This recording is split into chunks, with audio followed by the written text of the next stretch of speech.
Um, I was planning on being on earlier, but we had a fox enter the yard again, and my dog just was losing his mind because of a fox in the driveway. So I had to delay the live by a little bit, but that's okay. Here we are.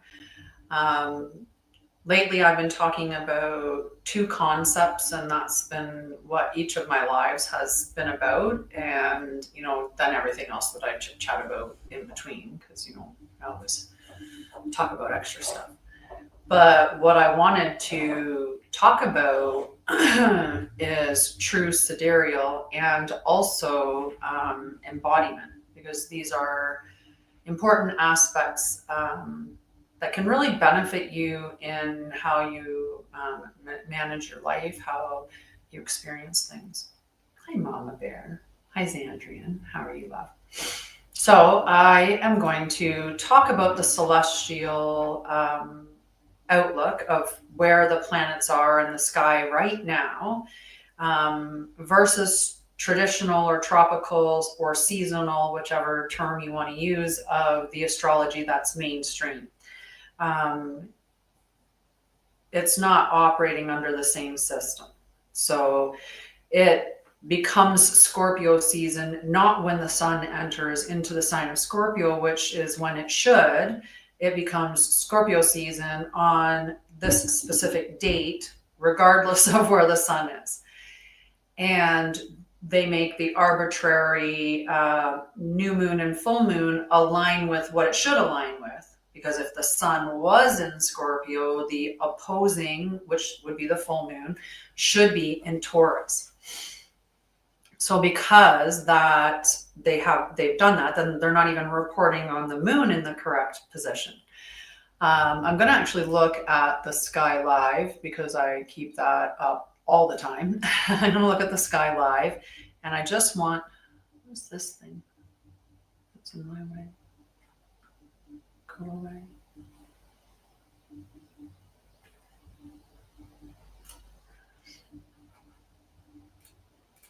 Okay, anyway, it's gone now.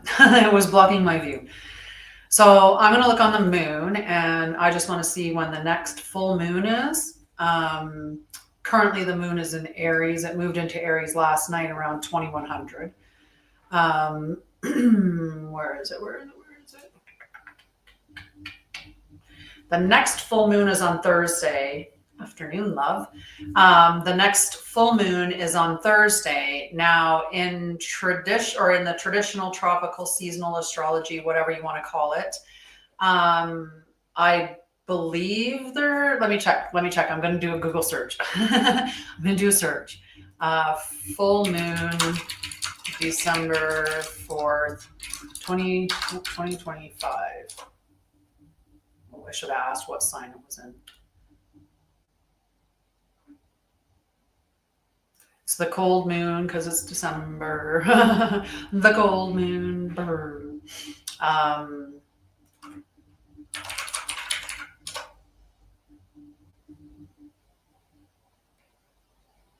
Gemini. So they're saying that the full moon is going to be in Gemini.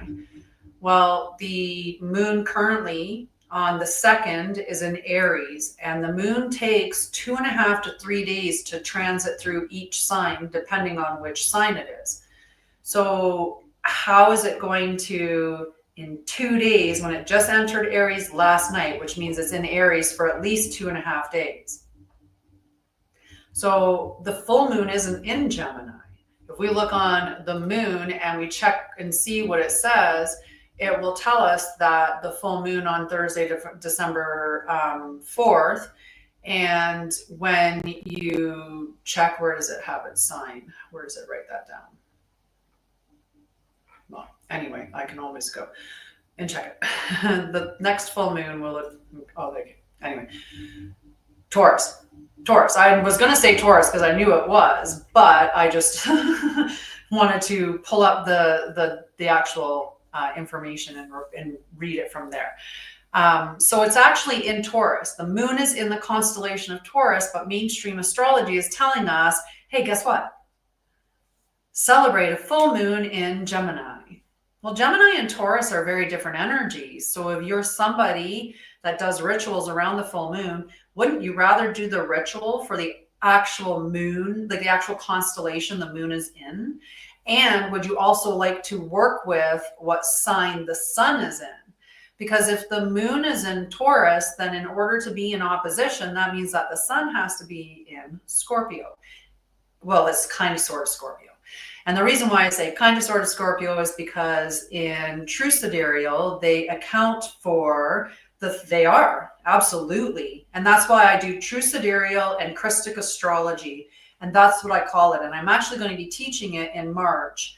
I'm preparing all the course information at this point. It is. And it's about keeping you disconnected, and then you lose energy because you're doing rituals on the wrong moon. So when you're following the mainstream, you're out of alignment because you're going to be celebrating a full moon in Gemini.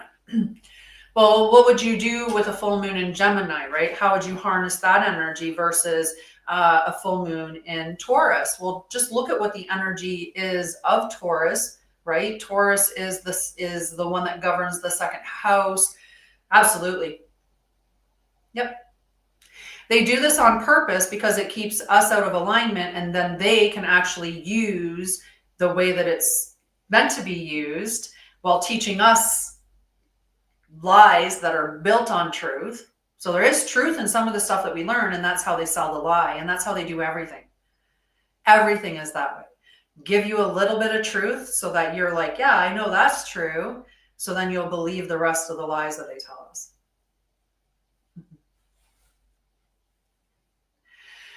So I like to do things using true sidereal because I would rather look at what the sky is actually saying. So if I can look at the sky and find the moon is in the constellation of Taurus and it's a full moon, then I'm going to celebrate that full moon. That's what I'm going to do stuff around that. And it's way more potent than that. There's so much more that you can do with it. There's the daily triad that you should be checking in on. So what sign is the moon in? What sign is Mercury in? And what sign is Venus in? And the reason why we check this as a daily triad is because the moon governs your emotional landscape. Mercury governs your thoughts and communications. And Venus is about desire and attraction and hello love and relationships. So when you look at that every day, you can look at what the influence is of the celestial bodies on you at that time. And you can track it. You could even track it to see, like, it wouldn't be something that would be false. It wouldn't be something that someone else would be doing for you. You're just looking at the sky and checking in on it. And you can even come here because I do 5 days a week anyway. Lately, I've been doing 5 day a week check-ins. And I'm reporting on what's in the sky. I'm pull up the sky live. You can do that at home, right? Yeah, I didn't demote Pluto. I see Pluto as an influence. There's an influence of Pluto. There absolutely is. This is just for further stuff to just like make us go, what? It's a planet. It's not a planet. It's a planet. It's like this. It's that. It is more of a minor body, so it may not have as much of an effect on you as what some of the other things, but you know, it's the same way that we look at giving the sun, the moon, and the rising more emphasis on ourselves. We could look at it from that way, that it's just something that gets less emphasis, but it does have an effect, and it affects us globally and collectively, right? So we'll talk about a little bit about that when we go through the alignment. I think I wrote that in today. So we have the sun in Ophiuchus, which is the 13th sign that they've removed from traditional astrology. So technically in traditional astrology, this would be Scorpio, but also not, because like I said, they're saying it's a full moon in Gemini, which if it's a full moon in Gemini, then that means that the sun is in Sagittarius. And I was born in traditional astrology on the 6th of December under the sign of Sagittarius. But when I check under True Sidereal, I'm actually Ophiuchus. So there's a big switch to that. The way that we identify, and if we're identifying through astrology and we're doing our natal charts and we're checking in on that, you can be completely out of alignment with your makeup and your energy and how you're meant to navigate this incarnation, because you're looking at it from a completely different viewpoint. And mainstream astrology is almost like a personality thing. And this soul stream stuff that I do is not about personality. It's more of a guide in how you're meant to navigate. And these are ways that they show you some of the gifts that you bring. They tell you some of the ways that you can handle, or you're gonna, you're gonna manage your life through this specific incarnation, and so much more. So anyway, we have the sun in Ophiuchus. We have the moon in Aries. And like I said, it just went into Aries last night at almost 9 o'clock, like just before 9 o'clock my time. And I'm in mountain time. So whatever time 9 o'clock mountain time was for you, that's when it would have happened. Mercury is in Libra, and it's been stationed in Libra for a bit. It actually transits out of Libra on the 13th of December. Venus has been in Libra for quite some time now, and it just transitioned out, or it is, sorry, tonight at 2200 tonight, Mountain Time.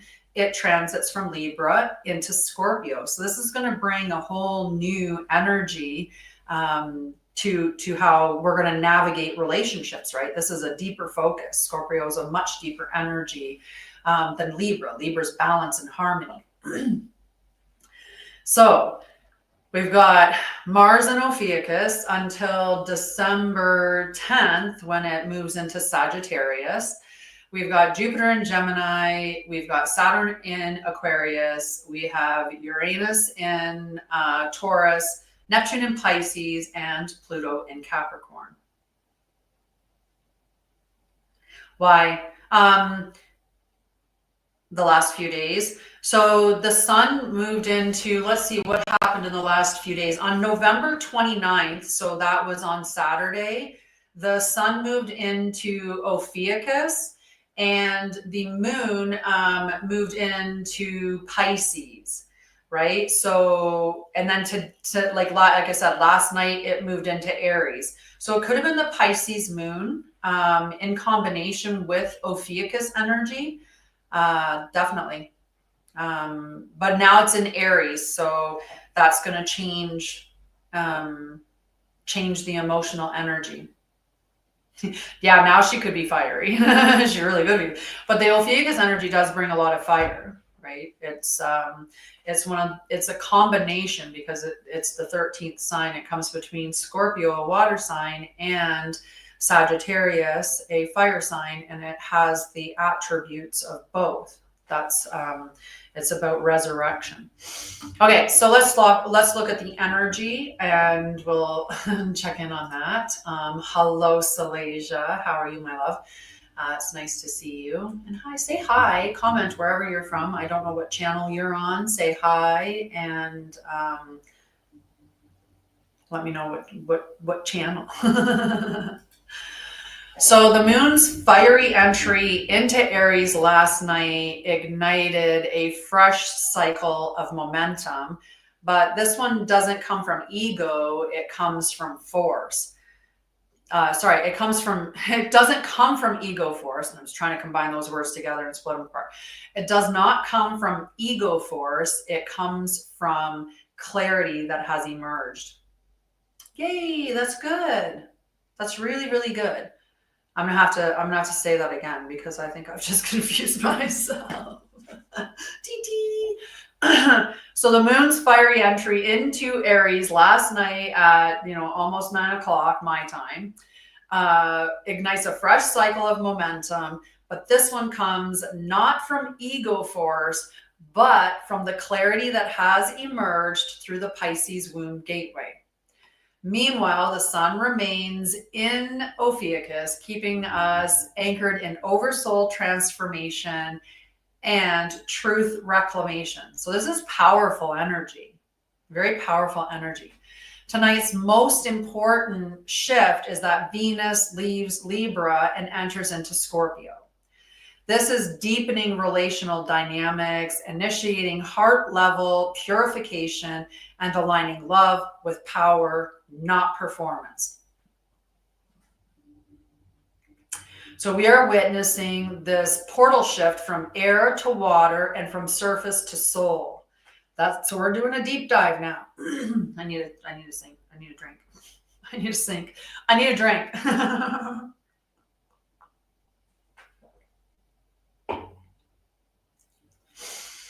So we have the sun in Ophiuchus. That's the resurrection flame. It continues to pour into the earth's field, anchoring divine memory, sacred power, and spiritual sovereignty. Each day the sun shines through this hidden sign, another veil is lifted. Your purpose is no longer something that you need to find. It's something you remember. Let the fire of Ophiuchus burn away the false and refine the true, because that's what Ophiuchus's energy does. So just allow this to happen. Allow the clarity to come. Life is so much better when you're clear about things. It really is, right? Nobody wants to have muddled information. It's very confusing, very disarming. And that's how a lot of stuff that's in our world right now is. It's confusing on purpose. It's confusing on purpose because that keeps us questioning, and that keeps us foggy, and it can, make you spin and spiral because you're just trying to understand it. And sometimes we just get so tired of it, we're just like, okay, I'm just going to accept whatever it all is, just because I'm just tired of trying to, figure it all out. So we do want the clarity. The clarity is peaceful. It's lovely to be in a space of clarity. And when you're aligned, you are in that space of clarity, because then your oversoul is driving the bus and your ego's in the passenger seat. And we'll talk about that later. So the moon in Aries activates your will. Good luck with everything, by the way. I don't know if you left just yet, but I love you. So in this context, it's not the will of survival, okay? It's the will of the soul. So after the moon's passage through Pisces, which softened our defenses, this Aries spark can feel like an ignition, because Pisces is like wrapping things up, but Aries is starting things anew, because everything is a cycle of death and rebirth, but we're meant to be spiraling up. Right? We're not meant to be looping. That's not the way that the circles, there's not supposed to be a continuous circle and round and around and around. So use this energy to act from alignment, not reaction, right? That's where you're going to have to practice, right? Because that fiery energy, and if you're reactionary, then that means that there's something that you need to work on underneath the surface. Right? There's some trauma that's underlying that is making you reactionary. Love you, sweetheart. Thank you. Thank you very much. So lead from your clarity, not your wounds. That's very important.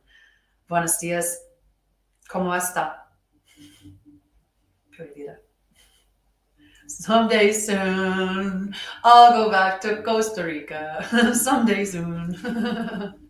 I hope so. God willing. All right, so we then have Venus entering Scorpio at 2200 tonight, my time, mountain time. So Venus, the planet of love, value, and relational magnetism, descends into the waters of Scorpio tonight. This is not superficial. Scorpio requires truth, depth, and soul level integrity in all things love and value. So it's going to be calling us to be honest and to stand in integrity. So good thing we have clarity. That clarity will be great standing in alignment. So what does this bring for us? False intimacy patterns will crumble. And we want that. We don't want to be aligned with something that's false, right? I want to know the truth. I'm a truth seeker. Sexual and creative energy will intensify and clarify. That's good, right? Harness that energy. Thank you, man with a pot. So, and we also have true heart-led devotion that is going to rise. I'm doing fantastic. How are you?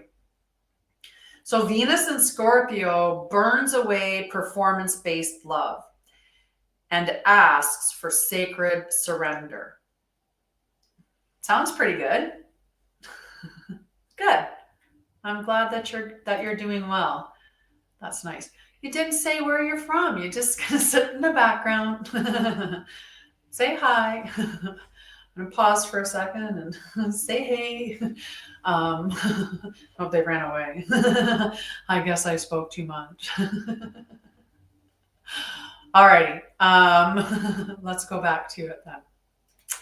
So I wanted to do a little bit of the Krystic triad teaching, right? Tonight we witnessed the final hour of Venus in Libra, the closing of a refinement cycle in how we've expressed love, partnership, and balance. As she crosses into Scorpio, she becomes initiate and priestess, seeking alchemical union, not romantic illusion. Right? We're not in no bubblegum pop, like no fairy tale, like fake thing. Like we're asking for that integrity and the truth, right? And that's what we're looking for in the relationships. And the ones that aren't aligned with that are going to just leave, or we're going to allow them to go. So Mercury remains in Libra, which means that our mind is still going to be craving peace, but your heart is now hungering for truth. Aw, love you. That's awesome. I'm so happy you got it all done. So the sun in Ophiuchus, moon in Aries, Venus in Scorpio forms a potent triad of solar resurrection, lunar activation, and Venusian transformation. A sacred trinity of will, love, and divine fire. So today, Venus enters Scorpio. On the 10th, Mars enters Sagittarius, which is expansion of divine action. On the 13th, Mercury enters Scorpio, which is depth communication and truth codes. Things are going to get real on the 13th because now our head and our heart are saying, we want the truth. We want what's real. And that's going to be powerful. It'll be interesting to see. I should check and see where the moon's going to be when Scorpio enters into Mercury, or Mercury enters into Scorpio. I should check and see what it's going to be, because it'd be kind of fun to see what the energy is going to be like. But fun. And on December 17th, the sun officially enters Sagittarius. And this happens at 23:56, so almost midnight. And it marks the Phoenix rising gate, which is beautiful. That is so awesome. Aww. I love you too. Have fun and enjoy that. That's such a heart-filled thing. I know with my nonprofit with Hugs for Homeless, that how much giving and doing all of that, how powerful it is. Like I have 5 bags sitting in my living room waiting to be distributed. My partner also has 5 bags, and thank you. Yes. Oh, now you made me want to go and hug some giddies. Just go hug some giddies. Cass would lose his mind when I came back. Oh my God. He would not be happy me smelling like cats, let me tell you. He may have cats in his name, Castiel, but he did not. Yeah.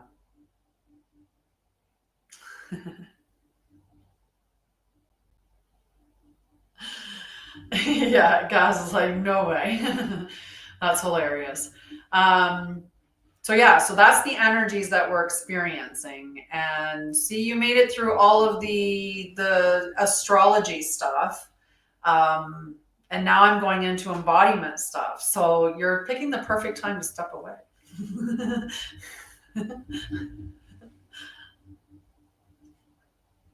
It's perfect. It's always perfect. All right. So this part of the live is really why you cannot think your way into your highest self. And I have said this so many times. I felt it was time that we just like did a whole live on that, right? And I've been saying that quite a bit lately. Like I can't just now. Don't get me wrong. I don't want to dispute visualization. I don't want to say that visualization has zero power, because it is a powerful tool when combined with emotion and so on and so forth, and consistency and all these other things. Because they have done studies before of people who worked out, people who visualized working out and all of these other things, and the people that visualized it had good gains for never actually physically lifting anything. And the control group did nothing. So they had more gains than the control group just by sitting there thinking about lifting weights. Like they went through a series of like watching themselves, visualizing themselves in their mind, lifting weights in a variety of ways. And the other people actually lift those weights in the variety of ways. And like I said, the gains by the group that did the visualization were actually quite surprising. And so that's something to keep in mind.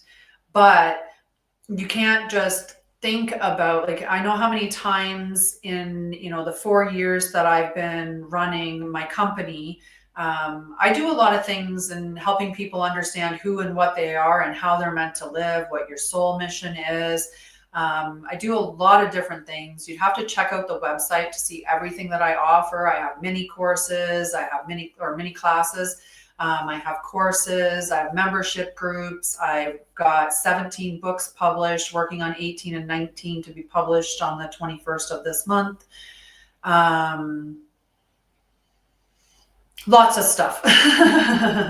On January 9th, I'm starting a course called Bridge to Light, which we're going to talk about here a little bit because it's about embodiment. But anyway, let's get back to talking about thinking your way to it and what I've prepared for that. So nice. Thank you. So today we're going to explore something that confuses almost everyone on the spiritual level. Why you cannot think your way into your highest self, and why every real transformation begins in the body long before it reaches the mind.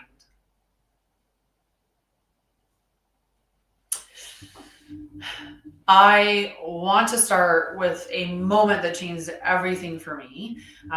It was the day I realized I was doing everything right.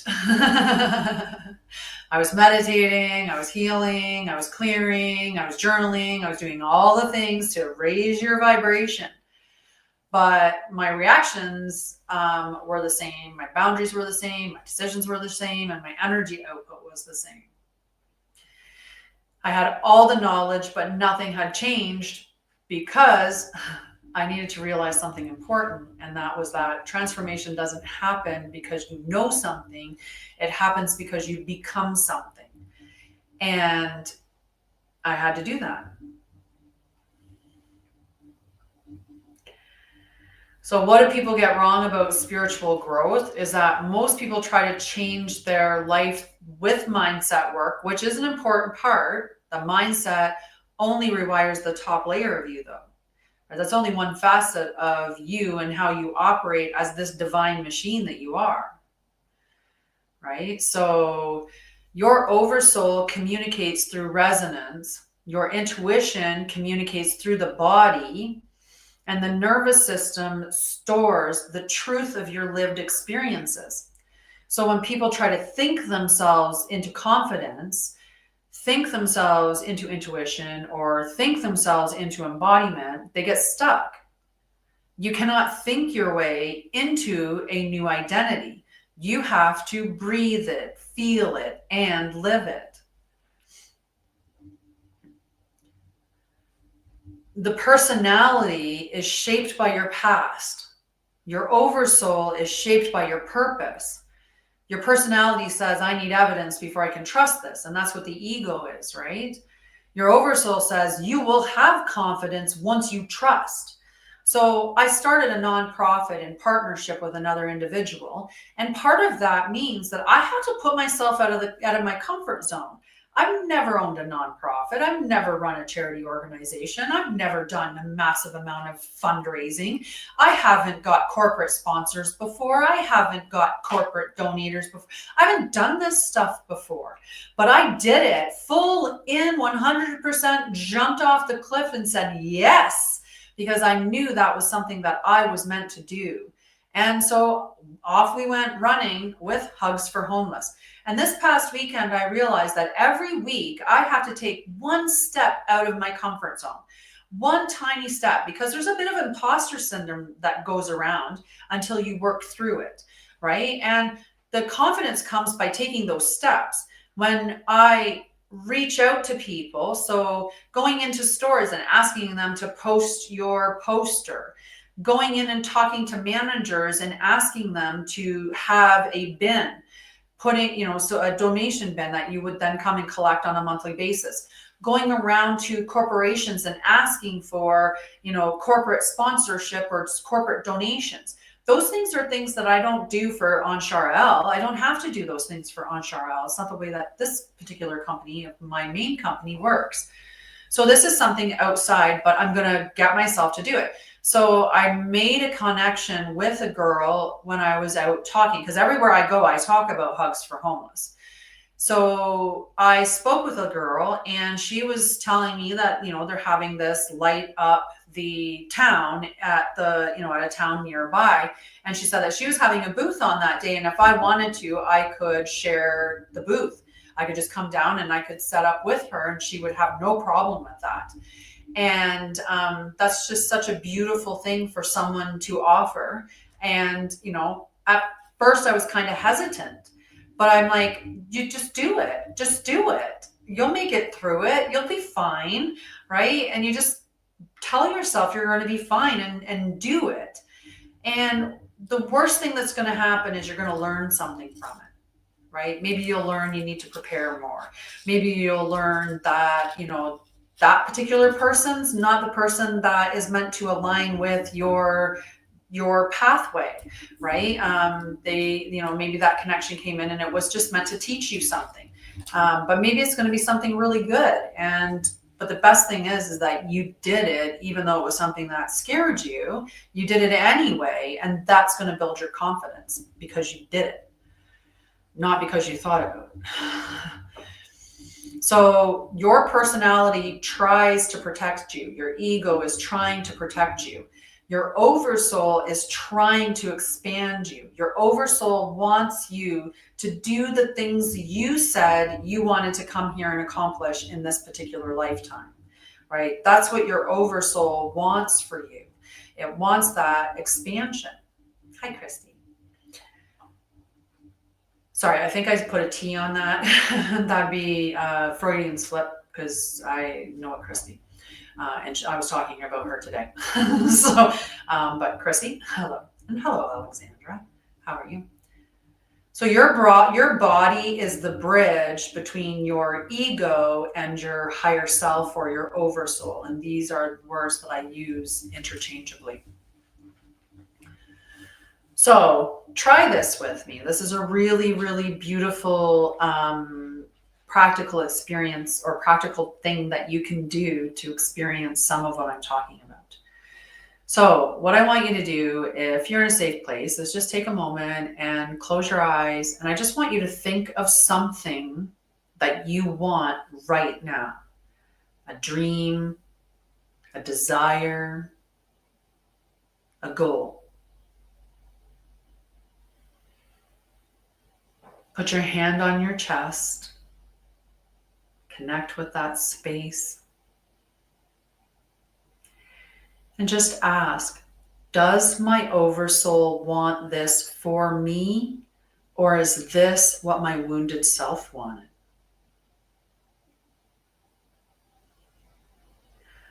Ooh, notice the difference?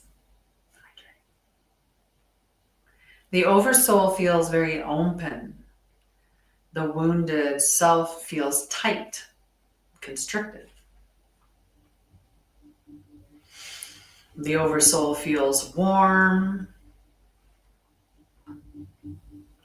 The wounded self feels pressured. Most people chase their desires through pressure instead of alignment. They set a goal and then they're pushing themselves. They're like pressuring themselves. You got to get this done, right? And maybe there's a procrastinator there. So they procrastinate till the end and they've got that deadline. And then all of a sudden they're like pushing because you've got to get it done, right? And sure, maybe you get it done. But again, that pushing towards the goal is not the way that your oversoul or your higher self, that your higher self does it. Well, thank you very much. I hope you have a wonderful day. Don't know. Don't see that on my side, so don't know.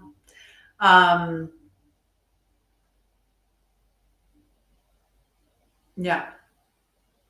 So let's talk about the ego for a second. Your ego is like a tiny little security guard with a little whistle and a clipboard, and it thinks that everything is a threat. Oversoul, let's expand into a higher timeline. Ego, absolutely not. Could be danger. Oversoul, let's open your heart. Ego, you want to die today?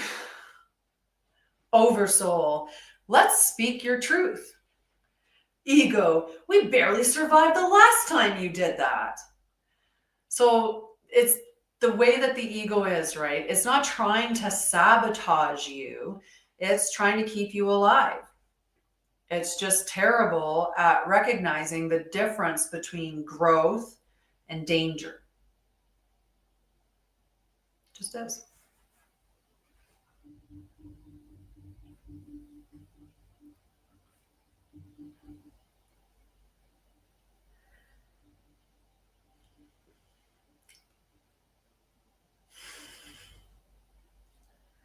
Well, if that's the case, I will see when I log out, I guess. But I'm not going to end the live until I'm done with it. And then guess I'll see when I log out.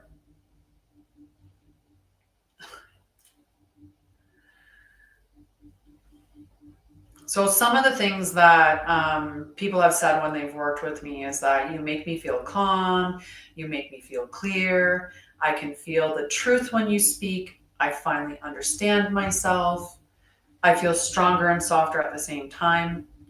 And this has nothing to do with tools or techniques. It's just the oversoul frequency. It's embodiment. When you embody yourself, that's what the result is. That's your results. That's not from what I've given you for techniques or the teachings. It's what you've done, the actions that you've taken. So people don't work with me because I have information. They work with me because of how they feel when they're in my field. They feel themselves, they feel the truth, and they feel possibility again. So I have a simple practice for you today. And hi, Elizabeth. How are you doing, sweetheart? And hi, Kelly. So here's a simple practice for when you feel overwhelmed or unsure. I want you to ask. You close your eyes. You can breathe a few times. Put your hand on your chest to connect. And you're just going to ask yourself, which part of me is speaking right now? Oversoul or ego? And the ego is going to feel neutral. The oversoul is going to feel neutral. The ego is going to feel urgent. The oversoul feels open. The ego feels defensive. The oversoul feels like truth. The ego feels like survival.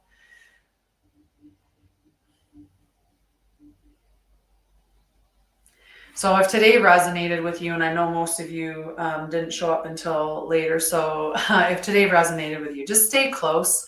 I'm teaching this work much deeper in January, but you will know if it's meant for you, right? For now, simply begin asking, what would my oversoul choose today? Get into the habit of waking up in the morning and asking that question, because that question alone begins to shift everything for you. What would my oversoul choose today?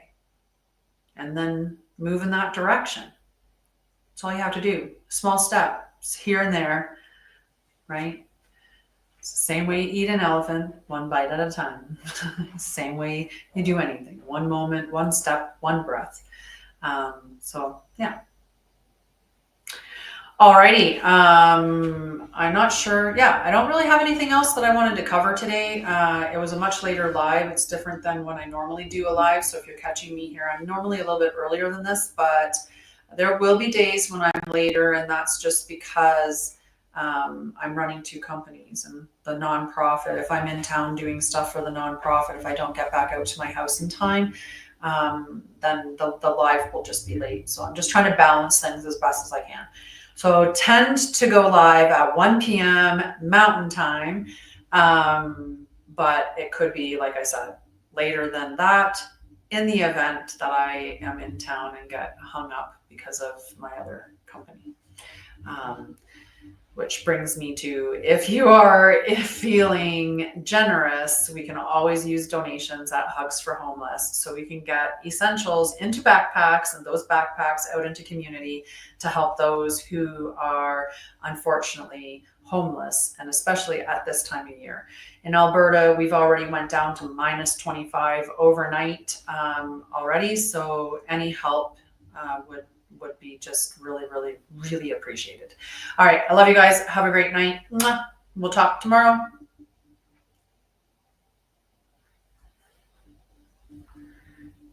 Oh, I got to end this one too. Love you. Have a wonderful night. See you tomorrow. 1 o'clock Mountain. Go watch the replay. It'll be saved on Facebook and on YouTube under the lives.